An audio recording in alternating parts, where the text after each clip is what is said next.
The Old House. In the 13th century, wattle and daub huts were fairly standard living accommodation, so a timber-framed building was the height of luxury and also recognition of status for prominent families.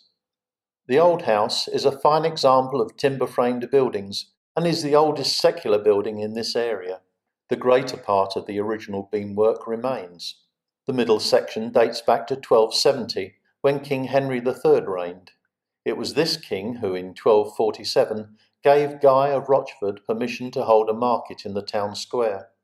The original old house building would have been a large single room with a high thatched roof, a packed mud floor, and two entrances at the front and rear.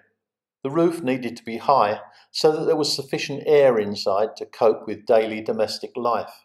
There were few windows, so the fire in the central hearth provided heat, light, and cooking facilities for the family, any servants, and probably for a few animals. The smoke found its own way out through the thatch. The fire was also dangerous in these confined conditions. Fire was the second highest killer of women in medieval times. No prizes for what attracted a higher death rate, as giving birth was a frequent and dangerous occurrence. The oak timber frame was made off-site, probably in or near Hockley Woods, which at that time extended almost to Rochford. The frames were then placed on the boundary stones that marked out the plot, and were held together with crossbeams. So this was Rochford's very first prefab. Look at the boundary stones at the foot of the northwest corner of the building. They weren't much of a foundation. Wattle and daub was still used to infill between the main timbers, and there are exposed sections within the building to show this. Across one end of the hall, the master of the house and his family probably used a dining table, possibly on a raised platform. Their servants used other tables for preparation and eating, with their benches probably serving as beds at night, since only the master would have a separate area within the room for his bed. The north wing was added in 1290 during the reign of Edward I. This addition enabled the master and his family to separate themselves from the domestic area. They even built an upstairs for bedchambers, although you needed to be able to use a ladder to get there through a hole in the ceiling. The south wing was added about 100 years later, in 1390, when Richard II was king. This wing housed the servants' domain, the wet room or buttery for butts of water, wine, etc., and the dry room or pantry from pain, the French word for bread. Ladders again enabled servants to wearily climb upstairs to bed. This extension was around the time that a major event happened in Rochford in 1381. Mary de Bohun of Rochford Hall married the king's cousin, Henry Bolingbroke, who later became Henry IV. The 16th and 17th centuries brought modernisation in line with the latest trends. First, a large fireplace and chimney were added. 3 centuries of smoke in your eyes was obviously enough.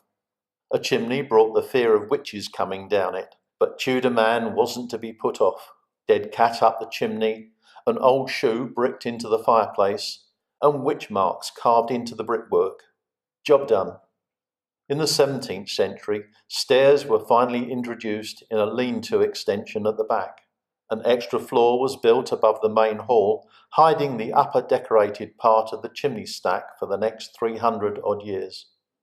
As we think about chimneys, look at the cross-shaped chimney stack above the north wing. This served the 4 fireplaces from the upstairs and downstairs rooms below. Rumour has it the building is haunted, with 2 ghosts having been described. A man standing in the corner wearing a tricorn hat, which has given him the nickname of the Highwayman, and a little girl standing in the middle of the room, all seen peering down into the main hall. We have no idea who built the old house, or who lived here until the 18th century, although there is some speculation, but no evidence, that the important Shah family lived here in the 15th century. John Shah's son, also called John, became the Mayor of London. We do know that the 18th and 19th centuries saw it used as a shop, with the bay windows being added to more easily display their wares. Initially a chandler making candles, soap, etc. It then became home to a boot and shoemaker. When the Hedgecocks took up residence in 1855, It became a multi-purpose business of shoemaker, stationer and haberdashery, with John often at his shoemaking in one bay window and Emma sat in the other bay window doing her needlework. The building returned to private residence in the 20th century, but gradually fell into disrepair until 1982, when Rochford District Council bought it and gave the old house its new lease of life. It is normally closed to the public, but is now being opened more frequently for guided tours.